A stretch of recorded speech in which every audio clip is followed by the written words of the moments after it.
Well, the boss is in charge here now. Got it covered. Do you agree, Chloe? Do you agree with my statement? Yeah, I didn't even hear anything of that, but okay. I can get used to this, I reckon. I'll just let her fill it up. Well, that'll go down well. Oh, she's doing it on her own. God help us all. Well, that's it for me, guys. She's taken over. It's her farm now. That's in Narrain Grain. Bye. See ya.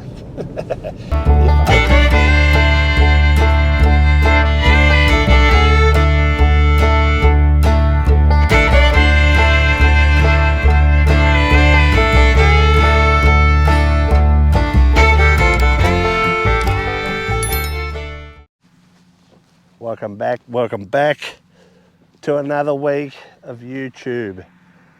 Having a bit of a look at here at the High-Amylose Wheat as it's coming up. Now, it doesn't look anything special out here, if I'm being quite honest with you, and that's because this stuff here that I'm looking at was apparently only supposed to have 40% germination. I've got some more over there that's it's HAW2 wheat. This is HAW1 wheat, and it's old seed. So it is all coming up, surprisingly enough. But it is a bit thinner. It's about that 40% strike is what I'm sort of looking at. I'm going to go have a bit of a look over there, and we'll have a bit of a chat about this High-Amylose wheat, because it's a new thing for us, and it's a new thing all round, I think. So I'm just going to do a little bit of research on it, because I'm not quite up to date with exactly how it works. My brother and my other brother, Edward, he's from Baldale. He runs an agronomy service called Optimus Ag. They're sort of been in control of all this and have got it sort of off the ground, and we're working. They've sort of worked it all out. But interesting concept. It's supposed to make a different style bread. I'm going to do some research, and I'll come back to you with some harder facts on that. But I thought I would just have a look at this strike and see what it's like. And it's not terrible, but it's not great either. So I'll have a look at this HAW2. I'm about to spread this, which is a little bit early for my liking, but I'm sitting here with a spreader. I'm going to do this one. I'll go and have a look at some of that canola that was under the irrigator. It looks absolutely solid. So we'll have a bit of a quick look at that, and I've got to finish this paddock off here. Just as we're going around, we can have a bit more of a continual crop tour and see where it's all up to, see how it all looks. If you haven't already, well, I'll say this now, no one has already. Have a look at the YouTube membership. I've set it up. Not sure if anyone's interested in it. I've got no members so far. If we get a couple of memberships, we might be able to get another bit of a more tight-knit community going over there. It's early days for YouTube membership, so don't feel pressured to do anything. But if we can get a couple of blokes in there, well, then we can make something out of it. I just want to get it started. Mate, if you're interested, have a look. I've got a couple of the perks and whatever up there. Not sure how it's all going to go down yet, but I'd like to get it started. So if it does get rolling in the future, we've got a system in place, sort of thing. Have a look at that. I also offer a similar thing on TikTok if you're interested. Anyway, we'll go and get this spreader loaded up and sorted, and then yeah, I'll come back over at HAW2 and at that canola. So here with Chloe, having a look at our Hall 2 wheat, HAW2. I'm not calling it a rude word, it's HAW. Much better strike on HAW2. Now keep in mind, I didn't say before, the Hall 1 wheat over there is sown at 200 kilos to make up for the lack of germination. It's got 40% germination, like I mentioned before. This HAW, I'm not sure on the germination figures of it, but it is sown at 120 kilos, so 200 versus 120. But you can see it's just a better strike all around. And it looks a bit greener and everything too. On the ends over here and on the first two runs over there, that's just regular scepter wheat. We wanted to do a bit of a side-by-side comparison. But yeah, we've got HAW1, HAW2 here, and Scepter over there. So interesting comparison. I can see the Scepter certainly looks a bit thicker than the other two, but time will tell to see how the yield difficulty goes. Now, I said to the people, Chloe, before that we were going to tell them about High-Amylose Wheat. So let's read what Uncle Eddie sent to us regarding the HAWT wheat. We're going to have a little bit of a summary here once I find it. Righto, so this is what I was sent. You want to read? You can read. Just read that one and that one. I don't know what that word is. High-Amylose. High-Amylose wheat is a type of wheat that has been specifically bred or modified to contain a higher proportion of what? Amylose. Amylose in starch content and opposed to the more common. Oh my god. Amylopectin? I don't know. Key points. What is amylose? Starch is made up of two molecules, amylose, a straight chain polymer, and amylopectin, a highly branched polymer. Most standard wheat contains about 25 to 30% amylose and 70 to 75% I'm going to stuff this up 100 times. Amylopectin. High-amylose wheat typically contains over 70% amylose. Okay, so why does this matter? Okay, let me read why it matters. High-amylose starch resists digestion, acting more like dietary fibre. It forms resistant starch, which has a lower glycemic index, which is good for lowering your blood sugar. For those playing at home, it's very beneficial for diabetics type 1 and type 2. Supports gut health by feeding beneficial bacteria and can help improve insulin sensitivity and blood sugar control, as I mentioned. Functional benefits in food: alters texture and cooking properties, makes products like pasta and bread and baked goods with improved nutritional profiles because of the extra fibre. Resists retrogradation, which can affect shelf life and texture in processed foods. Okay?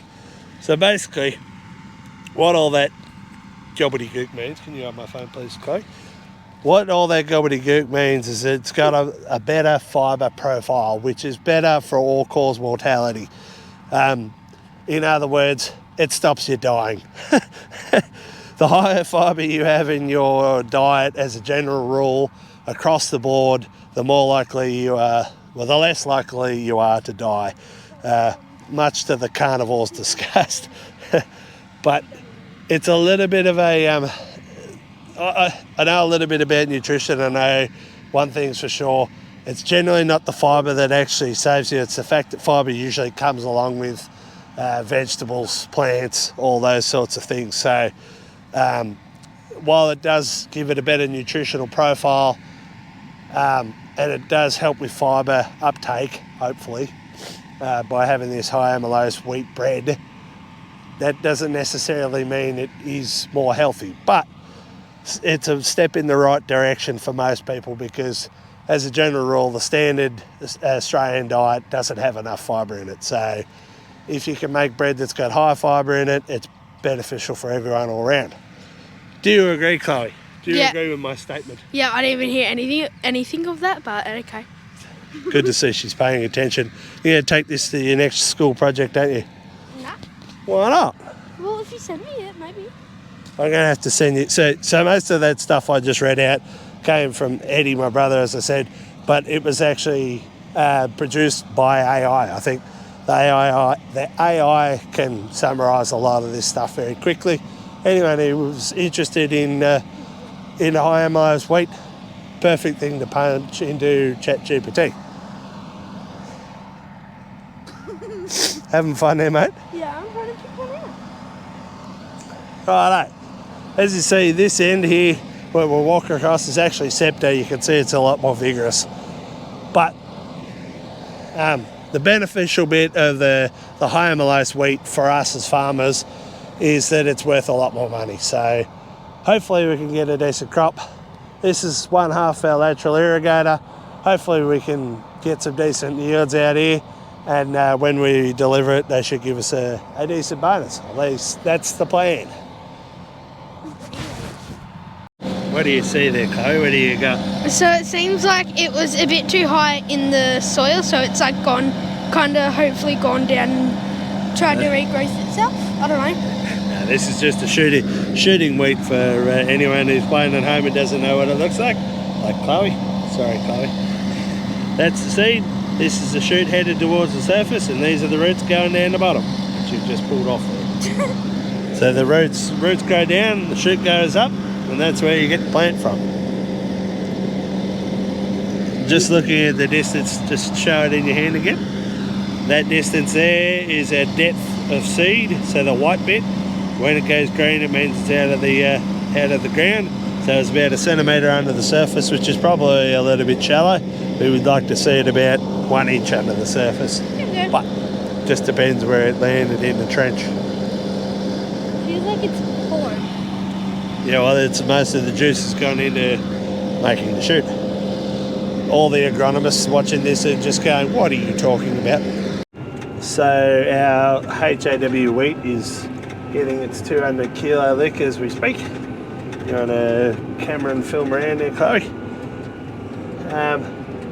Teaching Chloe here while she's on her school holidays how to drive the spreader, so hopefully she might be able to do a few loads for me soon when we get her all trained up. That's the plan. What do you think? I think, I don't know, it'd be good for when I'm older. I think it'd be good for now. You can do all the spreading for me so I can go back to being a manager. Does that sound? I guess. That sounds good to me. I've got trucks turning up tomorrow. You can just load yourself up and you can be spreading away. The confidence level's not overly high just yet. Anyway, we're about to get her on some easy straights here. Nice 2 kilometre runs here under the irrigator. And if you're going to learn to drive a tractor anywhere, it's best where there's nothing to hit for 2 kilometres. Hey, Chloe? Yeah. Look, up ahead, there's wood ducks. That's a sign of wet weather.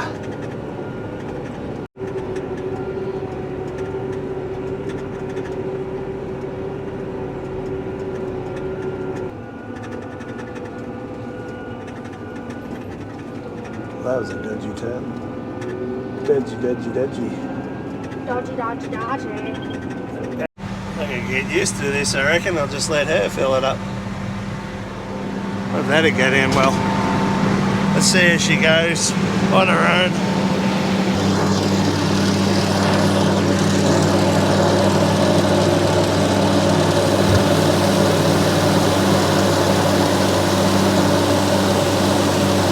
You reckon? Doing good? Yeah. Righto, you tell me when to shut it off. Oh, sweet. The anticipation's palpable.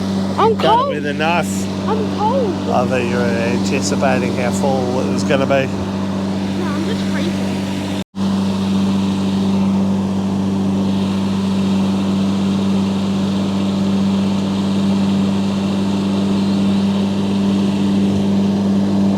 It's a bit short. Good enough for this round.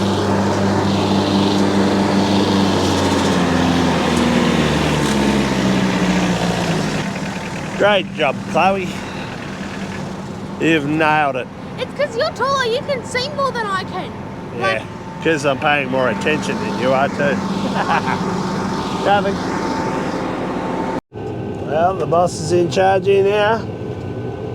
Got it covered. Nice long straight runs. Yeah, straight over. Oh, there's a few bumpy holes. Those. In control, in command and in control. I love it.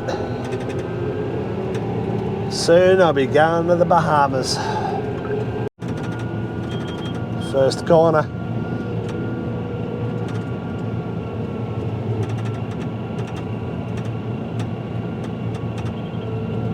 you've gone wide, Clovo. Oh my god. She's coming back on. Nice. First one's always wild. It's better. Yeah, we're getting somewhere. Oh, how the turntables. Now I'm the one out here filling myself up. She's in there in the warmth. Not doing a very good job of teaching. Last load for the day. Welcome back on Tuesday. As you can see, Chloe's decided sleep was the better option, which I really can't blame her, but it seems wildly inappropriate considering she's supposed to be out here learning. Anyway, we're out in the canola and I was going to stop and show you this. It's wrecking wet out there and I'm not overly keen on this, but we'll stop and show you anyway. So this is our irrigated canola from underneath the irrigator. Now I'm not going to step too far out into this because as you can see it's about 1.5 to 2 foot tall. Magic what water can do, isn't it? Magic what irrigation can do. It's getting another 200 kilos here. It's already had 200 on it and it had 150 kilos at sowing time. So she's getting fair lick. This is the last pass and I think it's going to use every bit of it just quietly. She is solid, absolutely solid. You can see it's just chucking up a few stray flowers here, but she's in stark contrast to the rest of it, that's for damn sure. Anyway, that's enough of that. It's way too cold out there, way cold as the end of an Eskimo's tool, as they say. His pickaxe. I'll just interrupt this broadcast and say that the sunset, Riverina sunset hats and the bucket edition hats are back in stock on the website. Get amongst them, get them on the way, because the Riverina sunset ones sold out real quick. So looking for it. I think we still had a couple of the bucket hats left, but they're back in stock. So go get them while you can. Anyway, Chloe's been texting me, she's busting her bum to have another go, but we might touch back in a bit later with her and see if she can do a couple loads on her own. It'll be a proud dad moment.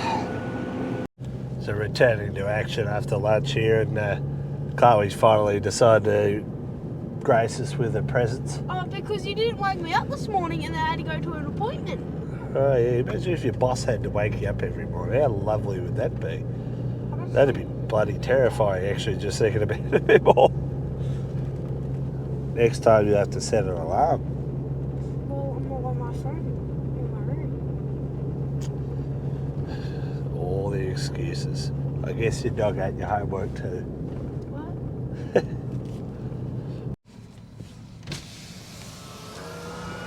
Oh, she's doing it on her own. God help us all.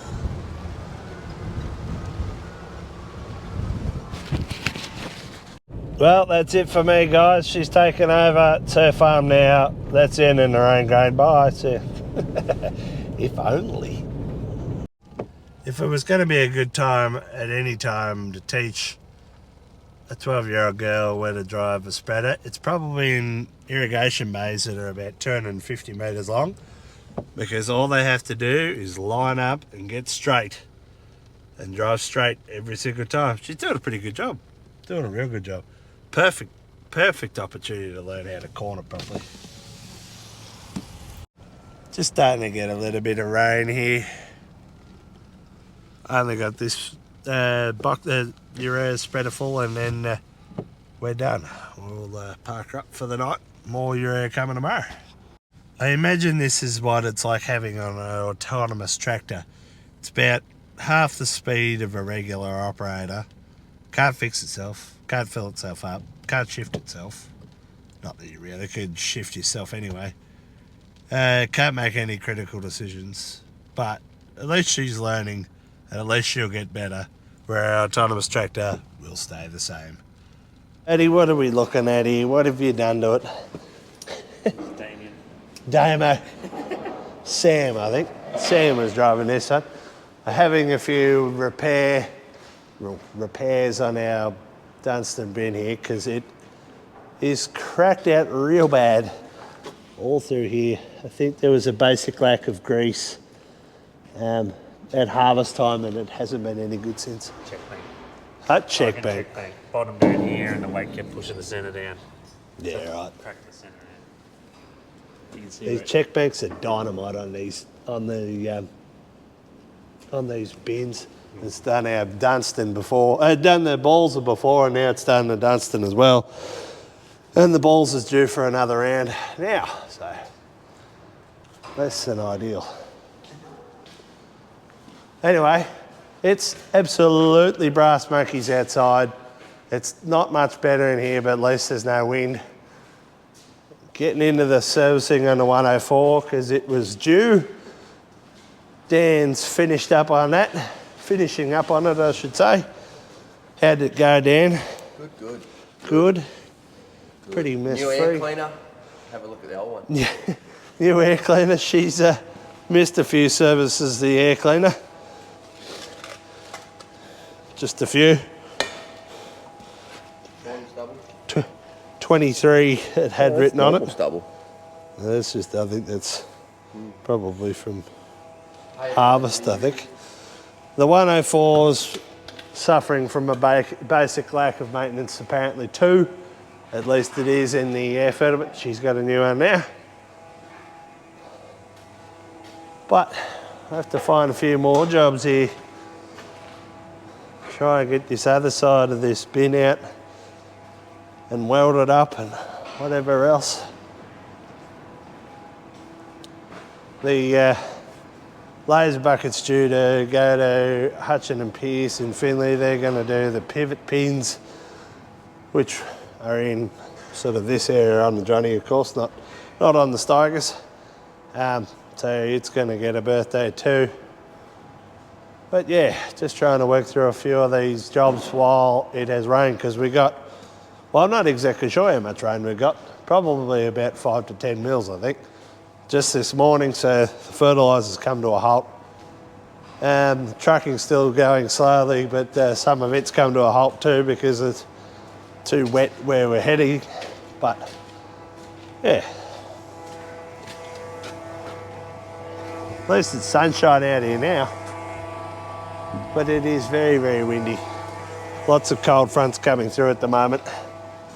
Oh, I have to light the fire, I think. Better go see if Dan's got the 200 coming off because it needs an airline repaired pretty badly. I have to work on this baler very soon and I'm not looking forward to that job whatsoever. This should have been emptied about a month ago, but we didn't, and now it's going to be a real, real problem. Oh, let's see if we can take that over to the pit. Maybe he's going to go to the pit anyway. Telekinesis. Think what I'm thinking, take it to the pit. And we're working on the bucket here. This is probably my next project. We've got the screen fixed. It had gone into system recovery for some reason, not really sure why. But the all the pivot pins in here, down here in the bottom, be bad to see. It's all right, don't bother trying to focus or anything. The pivot pins in there, need to be re-shimmed, and probably pins and bushes need redoing, so you have to take the bucket off and whiz it over to Finley, which I just look at. I think we will just undo all those bolts. So the blokes tell me you can take the ball off or you can take all them mounting plate bolts off and it's nearly quicker.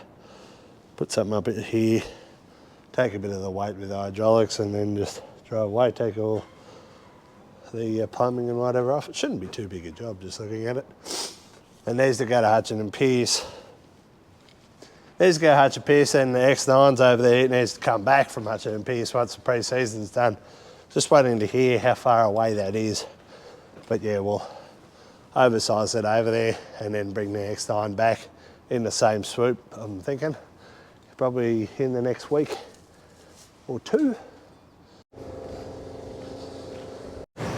So what we're coming in to fix is this line here is pierced there, needs replacing. Just got to find exactly where it goes back to, which is probably the dryer underneath this plate here. But yeah, it's leaking out of there at a fast rate. Dan's going in deep. Not the first time, Dan. Why would you make it 7/16? We're a metric country.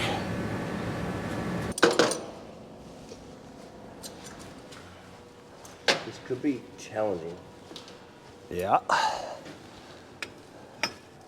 You want it off? Yep.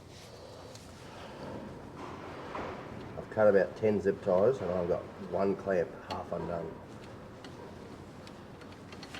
There we go. Beautiful.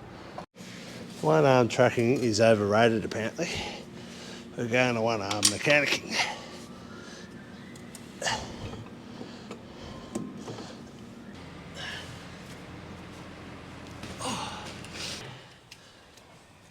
we're getting somewhere.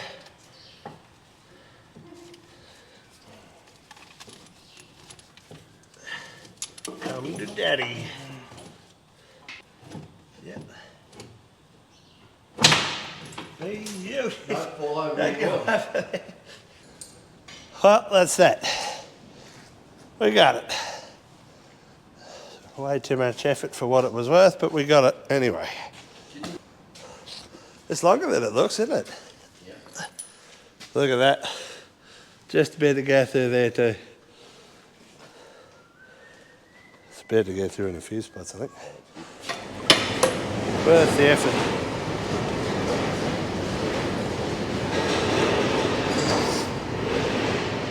Unbelievably, the one place it did pierce, there's nothing actually holding it there. That's the hole there. It was hosing out of there. I was losing about 500 kPa of pressure in 15 minutes.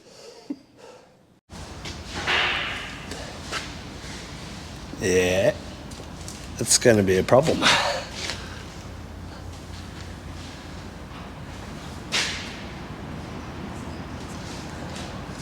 Not far from disaster, Paddy. Not far from disaster at all.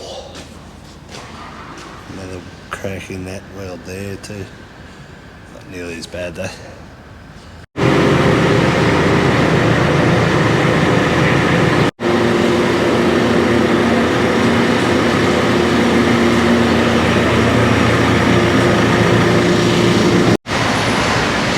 So things have escalated severely here. We've got to take it back outside to get the other half underneath off. So we're just going to wheel him on the drop deck back out and drive backwards at the same time. Hopefully miss this bloody truck here. Yeah, no.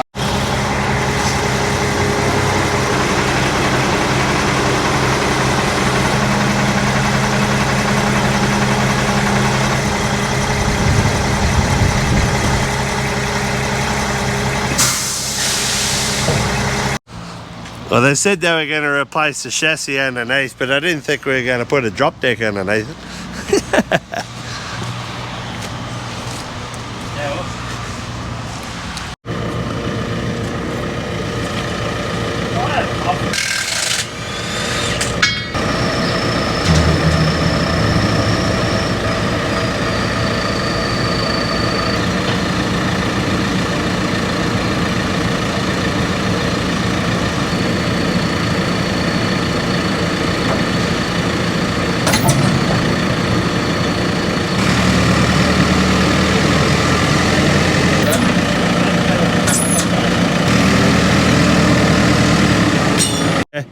Nice specialised hydraulic systems from Dan in Yarrawonga.